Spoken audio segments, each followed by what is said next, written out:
13ஆம் தேதியிலிருந்து டிசம்பர் 20ஆம் தேதி வரைக்கும் பிரச்சாரத்தை மேற்கொள்றாரு.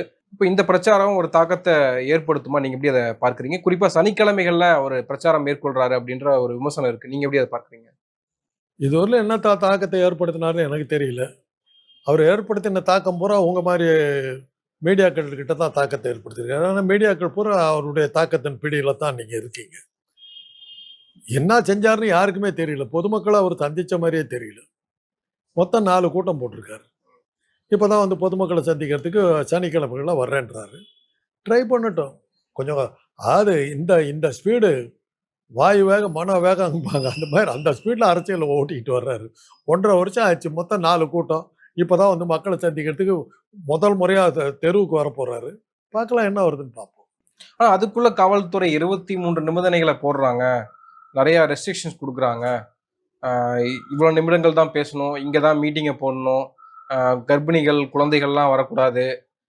பெண்கள்லாம் பார்த்திருக்கணும். எந்த சட்ட ஒழுங்கு விதமும் ஏற்பட்டுறக்கூடாது. இதெல்லாம் பல நிபந்தனைகள் விதிக்கிறாங்க. இது வந்து நெருக்கடி உருவாக்குறாங்க தவேகாவுக்கு காவல்துறை அப்படின்றாங்க.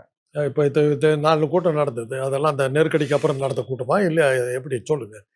அங்க வந்து கர்ப்பிணிகள் வரலையா? எவ்வளோ நேரம் அவரு பேசினாரு? காவல்துறை தடுத்துச்சா? தன்னை யாரும் சட்டம் பண்ணல. இவரா விட்டுக்கிட்டு இருக்காரு. ஒரு சின்ன சம்பவத்தை சொல்றேன். பழைய சம்பவங்கள் தான் சொல்லியிருக்கிறேன். பண்ருட்டி ராமச்சந்திரன் எம்ஜிஆர் அமைச்சரவையில் இருக்கும்போது கொஞ்சம் எம்ஜிஆருக்கும் அவருக்கும் கொஞ்சம் பிணக்குகள் வந்தது. எம்ஜிஆருக்கு பாடம் கற்பிக்கிற மாதிரி அவர் ஒரு சமுதாயத்தை சேர்ந்தவர். ஒரு ஊர்வலம் காவிரி பிரச்சனை,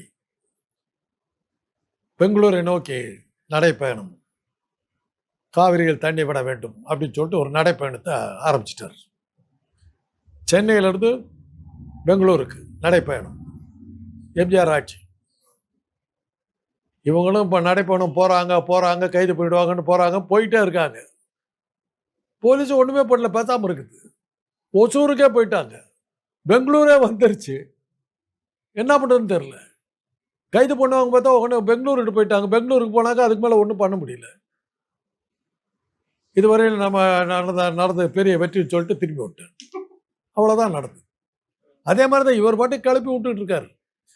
எங்களை இப்படி பண்ணாங்க, அப்படி பண்ணாங்க. 4 மீட்டிங் நடத்துகிற என்ன தடை விதிச்சாங்க அவங்களுக்கு? அவரை எங்கே பேச விடாம தடுத்தாங்க? அவங்க கார்களை எல்லாம் அவங்க வாகனங்களை எங்கே நிறுத்தினாங்க? மாறா இவர் வச்சிருந்த பவுன்சர் தான் ஆளுங்களை வச்சாங்கங்கிறதுக்காக தான் வந்து